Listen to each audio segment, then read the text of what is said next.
नमस्कार दोस्तों, एक बार फिर से स्वागत है आप सभी का अतुल्य आरएएस के इस डिजिटल प्लेटफॉर्म पर। तो दोस्तों, हमने शुरू किया था स्कूल व्याख्याता भर्ती परीक्षा यानी कि फर्स्ट ग्रेड टीचर का जो एग्ज़ाम होता है उसका पेपर फर्स्ट हमने शुरू किया था और उसमें हम पढ़ रहे थे भारतीय राष्ट्रीय आंदोलन। तो दोस्तों, हमने जो हम हमारे सिलेबस में सबसे पहले जो टॉपिक दे रखा है history of Rajasthan and Indian history, उसी को शुरू किया था और उसी क्रम में हमने यहाँ तक सारा टॉपिक कर लिया था। अब अपने राइज ऑफ नेशनलिस्ट मूवमेंट भारतीय राष्ट्रीय आंदोलन के विषय में पढ़ रहे थे और सारी चीज़ों को हमने अच्छे से डिस्कस किया है। तो दोस्तों, मुझे उम्मीद है आप सभी की क्लासेज अच्छे से चल रही होगी, काफ़ी कुछ आप सीख रहे होंगे। सच में आपने कुछ सीखा हो हमारी क्लासेज से तो वीडियो को लाइक ज़रूर कीजिएगा और दोस्तों कमेंट करके ज़रूर बताइएगा ताकि हम आगे भी उसमें सुधार कर सकें और इस तरह के अच्छे अच्छे वीडियो आपके लिए और ला सकें दोस्तों। तो दोस्तों, जो बच्चे इस चैनल पर पहली बार आए हैं तो उनके लिए मैं कहना चाहूँगा चैनल को सब्सक्राइब कर लेना, क्योंकि इस तरह की क्वालिटी एजुकेशन वीडियो केवल आपको यहाँ इसी चैनल पर मिलते हैं और पूरा सिलेबस जो है वो आपको यहाँ इसी चैनल पर ही करवाया जाता है। हम फर्स्ट ग्रेड का पूरा सिलेबस इसी प्लेटफॉर्म पर करने वाले हैं। तो चलिएगा शुरू करते हैं आज की क्लास को। आज की क्लास हमारी संबंधित है भारतीय राष्ट्रीय आंदोलन से और भारतीय राष्ट्रीय आंदोलन का ये 12वां भाग है दोस्तों।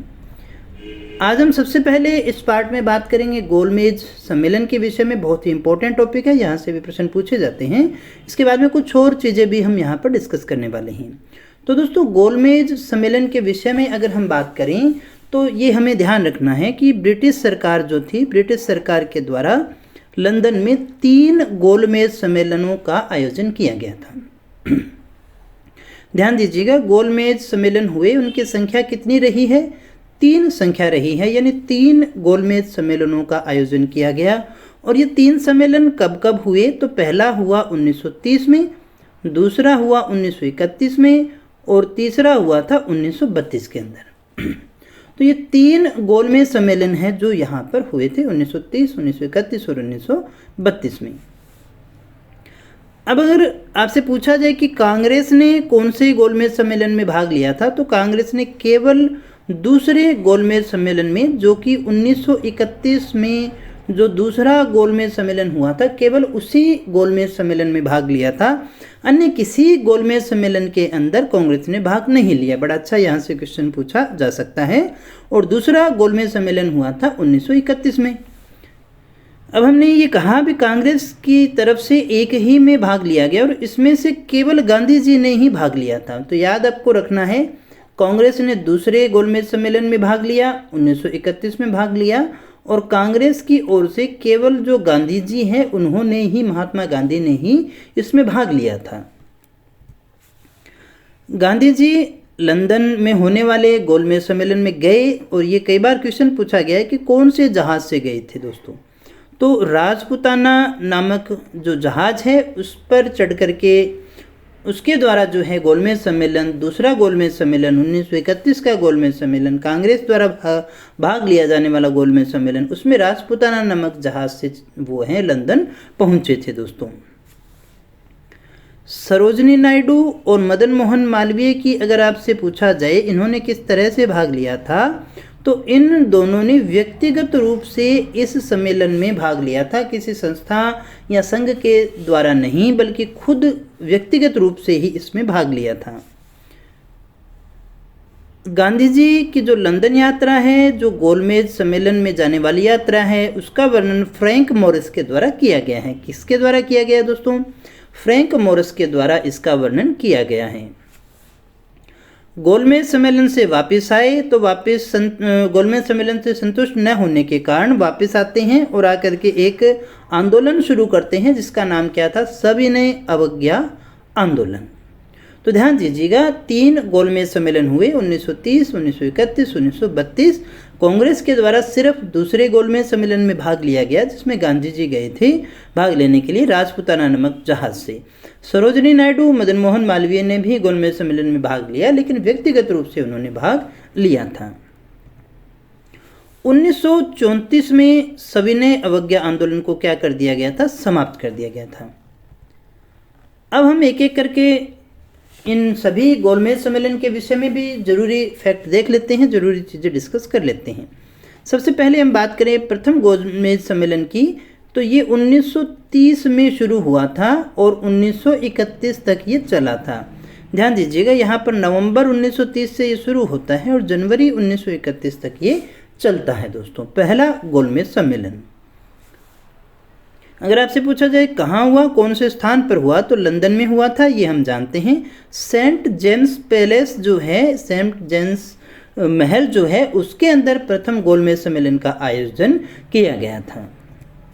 इसके उद्घाटनकर्ता थे जॉर्ज पंचम। किसने किया था दोस्तों? जॉर्ज पंचम के द्वारा उद्घाटन किया, और इसके जो अध्यक्ष थे वो थे ब्रिटिश प्रधानमंत्री उस समय के रैमजे मैकडोनाल्ड जो थे, वो उसके प्रधानमंत्री थे। उद्घाटन जॉर्ज पंचम के द्वारा किया गया था।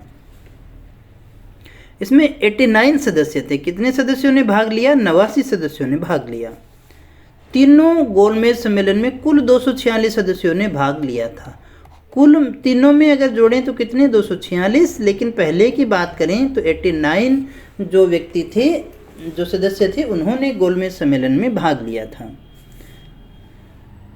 अब यहाँ पर बहुत ही इम्पोर्टेंट क्वेश्चन बनता है कि ऐसे व्यक्ति का नाम जिसने तीनों गोलमेज सम्मेलनों में भाग लिया हो, तो वो है डॉक्टर भीमराव अंबेडकर। यानी भीमराव अंबेडकर वो व्यक्ति है जिन्होंने तीनों गोलमेज सम्मेलन में भाग लिया है। अगर आपसे पूछा जाए ऐसे व्यक्ति का नाम बताइए जिसने तीनों गोलमेज सम्मेलन में भाग लिया हो, तो उसका नाम होगा डॉक्टर भीमराव अंबेडकर। पहले, दूसरे, तीसरे, यानी 1930 वाले, 1931 वाले और 1932 वाले जो तीनों गोलमेज सम्मेलन हैं, सभी में इनके द्वारा भाग लिया गया था। कांग्रेस ने प्रथम गोलमेज सम्मेलन में हिस्सा लिया। कौन से में लिया था दोस्तों? प्रथम गोलमेज सम्मेलन में हिस्सा नहीं लिया था, सॉरी, इसको काटना है ना, प्रथम में नहीं लिया था। कांग्रेस के द्वारा केवल दूसरे गोलमेज सम्मेलन में भाग लिया गया था। कांग्रेस के द्वारा केवल दूसरे गोलमेज सम्मेलन में भाग लिया गया था। यहाँ पर नहीं कर लीजिएगा, पहले में भाग नहीं लिया था इन्होंने, अभी हमने इसको डिस्कस भी किया था। दूसरा जो गोलमेज सम्मेलन हुआ वो हुआ 1931 से सितंबर 1931 से दिसंबर 1931 तक, यानी ये 1931 में ही रहता है। कहाँ हुआ? लंदन में हुआ। सदस्य 111 सदस्यों ने इसमें भाग लिया। इस समय वायसराय जो थे वो वेलिंगटन थे। गांधी जी SS राजपुताना नामक जहाज से लंदन पहुंचे थे, ये हमने डिस्कस किया था। सरोजनी नायडू ने भी इसमें भाग लिया था दोस्तों। अब यहाँ जरूरी चीज़ें क्या है? दूसरा गोलमेज सम्मेलन कब हुआ? 1931 में। वायसराय इसमें वेलिंगटन थे। गांधी जी ने इसमें भाग लिया था। SS राजपुताना नामक जहाज से ये गए थे। सरोजनी नायडू ने भी दूसरे गोलमेज सम्मेलन में भाग लिया। इस गोलमेज सम्मेलन में दलितों, सिखों को, एंग्लो इंडियन को भी एक पृथक निर्वाचन की सुविधा देने की मांग जो है वो की गई थी दोस्तों। गांधी जी ने जनवरी 1932 में, गांधी जी ने 1932 में दूसरे सविनय अवज्ञा आंदोलन को चलाया था, जिसमें उन्हें स्वतंत्र जो है सफलता तो उतनी नहीं मिल पाई थी। तो देखिएगा क्या याद करना है। कांग्रेस ने भाग लिया दूसरे गोलमेज सम्मेलन में। किसने भाग लिया कांग्रेस की तरफ से? गांधी जी ने लिया। राजपुताना जहाज से गए, उस समय वायसराय वेलिंगटन थे। कुल सदस्य 111 थे। लंदन में इसका आयोजन किया गया था। इसमें सरोजिनी नायडू भी गई थी दोस्तों स्वतंत्र रूप से। इसमें जो मांग थी वो थी दलितों, सिखों और एंग्लो इंडियन को पृथक निर्वाचन की मांग की गई थी, जो गांधी जी को भी अच्छी नहीं लगी थी। और इसी कारण से जो है गांधी जी जनवरी 1932 के अंदर दूसरा सविनय अवज्ञा आंदोलन शुरू करते हैं, जिसे विशेष सफलता नहीं मिलती है। तीसरे गोलमेज सम्मेलन की बात करें तो ये 1932 में हुआ। 46 सदस्य काफ़ी कम रह गए हैं, यहाँ पर आप देख सकते हैं। इसमें जो है सांप्रदायिक पंचाट या कम्युनल अवार्ड लाया गया था 16 अगस्त 1932 को इसी आधार पर। और ये जो कम्युनल अवार्ड है जो ब्रिटिश प्रधानमंत्री रैमजे मैकडोनाल्ड के द्वारा जारी किया गया था। अच्छा क्वेश्चन बनता है। इसमें दलितों को जो है वो पृथक निर्वाचन दे दिया गया। अभी हमने पिछले गोलमेज सम्मेलन में भी बात की थी, पृथक निर्वाचन की बात की गई थी। तो इसमें जो है दलितों को पृथक रूप से जो निर्वाचन का अधिकार दे दिया गया। इस समय गांधी जी कहाँ थे? तो इस समय गांधी जी जो है वो पूना की यरवदा जेल में बैठे थे दोस्तों। गांधी जी ने इस कम्युनल अवार्ड के खिलाफ भूख हड़ताल प्रारंभ की 20 सितंबर से।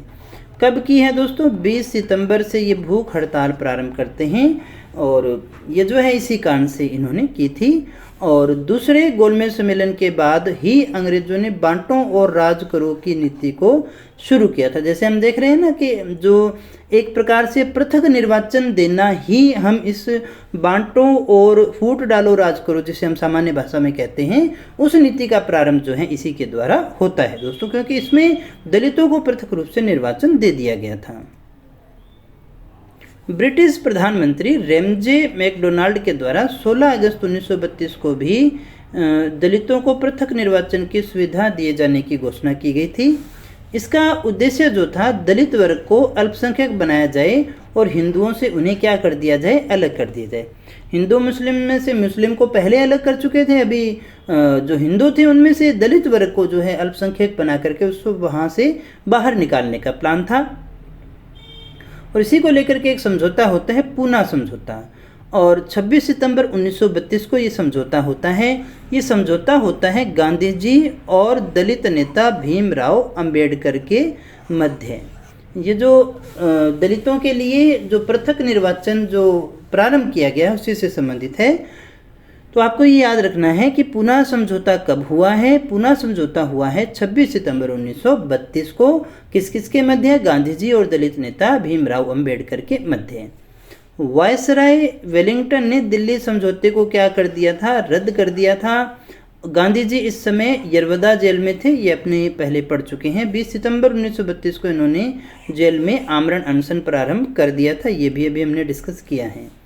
तो दोस्तों यहाँ पर ध्यान दीजिएगा, मदन मोहन मालवीय, डॉक्टर राजेंद्र प्रसाद, सी राजगोपालाचारी और पुरुषोत्तम दास के प्रयासों से 26 सितंबर 1932 को गांधी जी और अंबेडकर के मध्य पूना में समझौता हुआ, ये याद रखना। तो 26 सितंबर को 1932 में गांधी जी और अंबेडकर के मध्य समझौता होता है। किस प्रयासों से? मदन मोहन मालवीय, डॉक्टर राजेंद्र प्रसाद और सी राजगोपालाचारी और पुरुषोत्तम दास, इन 4 व्यक्तियों के प्रयासों से होता है। इसके बाद में दलितों को जो पृथक निर्वाचन जो दिया गया था उसको क्या कर दिया जाता है? समाप्त कर दिया जाता है। प्रांतीय विधानमंडल में दलितों के लिए आरक्षित सीटों की संख्या 71 से बढ़ा करके कितनी कर जाती है? 41 कर दी जाती है। ये उन्होंने कहा भी पृथक निर्वाचन हमें नहीं रखना, अलग से इनको बांटने की ज़रूरत नहीं है, आपके लिए अलग से आरक्षित सीटें रख दी जाएंगी दोस्तों। पहले 71 थी, उनको बढ़ा करके 148 कर दिया गया। गांधी जी ने इसके बाद अखिल भारतीय छुआछूत विरोधी लीग परिषद की स्थापना की और गांधी जी के द्वारा एक हरिजन नामक समाचार पत्र का भी प्रकाशन किया गया जो पूना से प्रकाशित हुआ करता था। और गांधी जी के द्वारा ही दलितों को जो है हरिजन नाम दिया गया। अभी जो अपने दलित भाई हैं उनके लिए हम कौन से शब्द का यूज़ करते हैं? हरिजन शब्द का उपयोग किया जाता है दोस्तों। तो गांधी जी के द्वारा हरिजन पत्रिका भी है और हरिजन शब्द भी है जो दलितों के लिए इन्होंने प्रयोग में लिया था।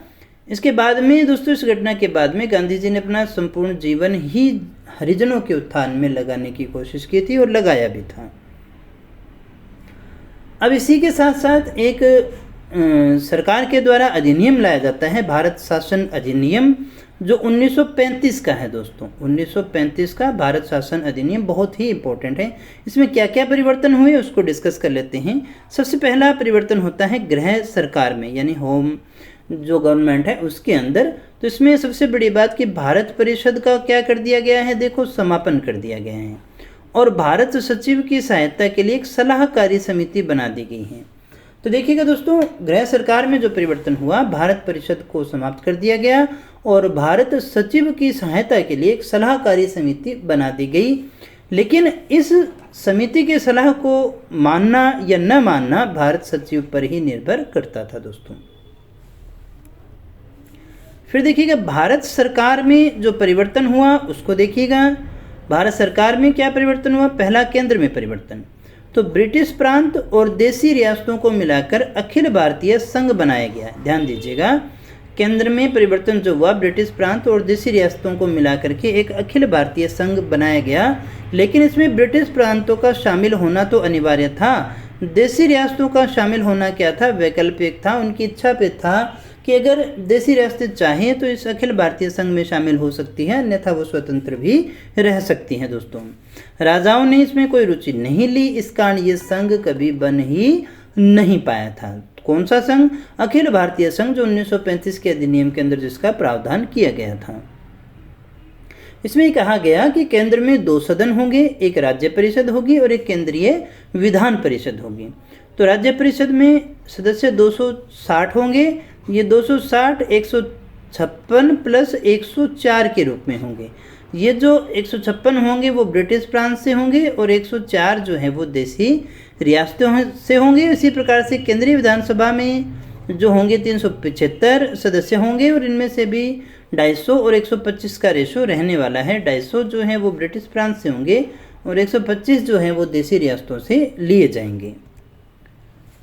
कार्यकारी परिषद जो होगी उसमें 3 सदस्यों को गवर्नर जनरल के द्वारा मनोनीत किया जाएगा, ये एक अलग से उसमें प्रावधान किया गया। केंद्र में द्वैध शासन को लागू किया जाएगा, ऐसा इसमें प्रावधान था, लेकिन ये प्रावधान लागू नहीं हो पाया था। इसी प्रकार से ये कहा गया कि शक्तियों का विभाजन किया जाएगा, यथा केंद्रीय, प्रांतीय और समवर्ती सूची के रूप में इनका विभाजन किया जाएगा, लेकिन अवशिष्ट जो शक्तियां हैं वो गवर्नर जनरल को ही दी जाती है। किसको दी जा रही है? गवर्नर जनरल को दी जा रही है। शक्तियों का विभाजन किया जाएगा, केंद्रीय, प्रांतीय, समवर्ती सूची जो है, अवशिष्ट शक्तियां जो है वो गवर्नर जनरल को दी जाएगी। गवर्नर जनरल को वीटो और अध्यादेश का अधिकार जो आजकल राष्ट्रपति को होता है, वैसे अधिकार उसको दे दिए गए। बर्मा को भारत से अलग करना का इसमें प्रावधान था। सिंध, उड़ीसा, उत्तर पश्चिमी सीमा प्रांत नाम के नए राज्य बनाए जाएंगे। साथ ही साथ दलितों को पृथक निर्वाचन दिया जाएगा, ऐसा प्रावधान 1935 के एक्ट में था। ये चीज़ें दोस्तों फैक्चुअल है, सारी हमें अच्छे से याद करनी पड़ेगी। आरबीआई यानी एक केंद्रीय बैंक की स्थापना इसमें की जाएगी, ऐसा इसमें प्रावधान था। यूपीएससी जो लोक सेवा आयोग है, आज आप देखते हैं, उसकी स्थापना की जाएगी। संघीय न्यायालय की भी स्थापना होगी जो केंद्र राज्य संबंध को देखेगा। प्रांतों में जो परिवर्तन हुआ वो यथा प्रांतों में द्वैध शासन को समाप्त कर दिया गया और उन्हें स्वायत्तता प्रदान कर दी गई प्रांतों के अंदर। 11 में से 6 प्रांतों में 2 सदन बनाए गए। जो 11 प्रांत थे उसमें से 6 प्रांतों में 2 सदन बनाए गए। और ये 6 सदन कौन कौन से हैं? 6 प्रांत कौन कौन से हैं? बॉम्बे, मद्रास, बंगाल, असम, यूपी और बिहार। इस एक्ट के बाद में होते हैं 1937 के चुनाव। 1937 के चुनाव में क्या होता है? कांग्रेस 11 स्थानों में से 8 स्थानों पर जीत जाती है और अपनी सरकार बनाती है। पंजाब में यूनियनिस्ट पार्टी की सरकार आती है, बंगाल में बंगाल कृषक पार्टी की, सिंध में गठबंधन से सरकार बनती है। लेकिन मुस्लिम लीग जो है वो एक भी जगह सरकार नहीं बना पाती है, तो इस वजह से वो नाराज भी होती हैं। और संयुक्त प्रांत में चुनाव से पहले कांग्रेस व मुस्लिम लीग को शामिल नहीं किया गया था दोस्तों। संयुक्त प्रांत में चुनाव से पहले कांग्रेस और मुस्लिम लीग को सरकार में शामिल नहीं किया गया था, ये भी एक फैक्ट है जो आपको याद रखना है। जिन्ना ने इस समय आरोप लगाया कि कांग्रेस शासित जो राज्य हैं उसमें मुसलमानों पर अत्याचार होते हैं, है ना। उन्होंने कहा कि कांग्रेस शासित जो राज्य हैं उसमें मुसलमानों पर अत्याचार होते हैं, लेकिन इसकी जांच के लिए शरीफ समिति और पीरपुर समिति का गठन भी किया गया। सेकेंड वर्ल्ड वार शुरू हुई, तो सेकेंड वर्ल्ड वार शुरू होने पर अंग्रेज़ों ने भारतीयों को बिना पूछे ही इस युद्ध में शामिल किया हुआ मान लिया। 15 नवंबर 1939 को कांग्रेस सरकार ने सभी 8 प्रांतों से इसके विरोध में इस्तीफे दे दिए। अब यहाँ पर आपको याद रखना है, जिन्ना ने जो आरोप लगाया उन्होंने ये कहा कि कांग्रेस शासित जो राज्य हैं वहाँ पर मुसलमानों पर अत्याचार होते हैं, नंबर 1 बात। दूसरी बात, सेकेंड वर्ल्ड वार के अंदर अंग्रेज़ों ने भारतीयों को बिना पूछे ही शामिल कर दिया, तो इससे कांग्रेस सरकार जो है वो नाराज़ हो जाती है और 8 प्रांतों से इसके विरोध में अपने इस्तीफे दे देती हैं। और इस विरोध के कारण ही मुस्लिम लीग जो है, देखिए 15 नवंबर को इस्तीफा देती है, 22 दिसंबर 1939 को कांग्रेस इसके जो इस्तीफे देने के विरोध में या समर्थन में जो मुस्लिम लीग है वो मुक्ति दिवस बनाती है दोस्तों। अंबेडकर भी मुस्लिम लीग का ही समर्थन करते हैं। फिर हम बात कर लेते हैं मुस्लिम लीग की, काफ़ी इंपॉर्टेंट है ये भी। लाहौर अधिवेशन 1940 में हुआ था। 1940 में लाहौर में मुस्लिम लीग का अधिवेशन हुआ, जिसकी अध्यक्षता जिन्ना के द्वारा की गई थी। किसने की थी दोस्तों? जिन्ना ने की थी। और इसी के अंतर्गत जिन्ना के द्वारा जो है द्विराष्ट्र सिद्धांत को प्रतिपादित किया गया। यहाँ ध्यान दीजिएगा, द्विराष्ट्र सिद्धांत किसने दिया? जिन्ना ने दिया। कब दिया? मुस्लिम लीग के लाहौर अधिवेशन 1940 में दिया था। और इसे लाहौर प्रस्ताव के नाम से भी जाना जाता है, ये भी आपको अच्छे से याद रखना है।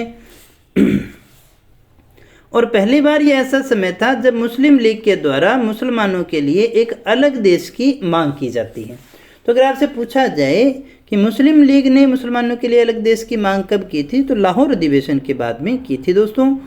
लेकिन उससे पहले मुस्लिम देश बनाने की मांग जो कवि इकबाल है 1930 में पहले ही कर चुके थे, लेकिन मुस्लिम लीग ने 1940 के अधिवेशन में की थी। 1933 में कैम्ब्रिज यूनिवर्सिटी के एक छात्र थे चौधरी रहमत अली, उन्होंने इस मुस्लिमों के अलग देश के लिए एक नाम दिया जिसे हम पाकिस्तान के नाम से जानते हैं। मौलाना अब्दुल कलाम आज़ाद की पुस्तक है इंडिया विंस फ्रीडम, इसके अंतर्गत ये द्विराष्ट्र सिद्धांत का क्या करते हैं? विरोध करते दिखते हैं। फिर आता है हमारा अगस्त प्रस्ताव, ये भी काफ़ी इम्पोर्टेंट है। 8 अगस्त 1940 को हुआ। भारत के गवर्नर जनरल थे लिन लिथगो, उनके द्वारा अगस्त प्रस्ताव जो है वो पारित किया जाता है। इसमें जो प्रावधान थे उनके विषय में अगर हम बात करें तो वो है कि युद्ध परामर्शदात्री समिति का गठन किया जाएगा, नंबर 1 बात। दूसरी बात, कार्यकारी परिषद में भारतीयों को बहुमत दिया जाएगा, दूसरी बात। तीसरी कि भारत को एक डोमेनियन स्टेट का दर्जा प्रदान किया जाएगा, भारत को एक डोमेनियन स्टेट बनाया जाएगा। भारतीयों को संविधान बनाने के लिए भी आमंत्रित किया जाएगा, ये भी एक प्रावधान था। अल्पसंख्यकों को विश्वास में लिए बिना कोई समझौता नहीं लिया जाएगा, ये भी एक फैक्ट था। तो दोस्तों ये थी हमारी आज की क्लास, जिसमें हमने काफ़ी सारे विषयों में चर्चा की है। शेष जो थोड़ा बहुत मैटर रह जाता है 2 से 3 क्लासों के अंदर, मुझे उम्मीद है कि ये भारत का राष्ट्रीय आंदोलन जो है समाप्त हो जाएगा। इसके बाद में अपनी एक नई कड़ी को शुरू करेंगे जो हमारे स्वतंत्रता सेनानी हैं, जहाँ से आपसे प्रश्न पूछे जाते हैं। तो आज के लिए इतना ही दोस्तों, मिलते हैं नेक्स्ट वीडियो में कुछ और नए तथ्यों के साथ, कुछ और नई जानकारी के साथ। तब तक यूँ ही बने रहे हमारे साथ। Thank you very much.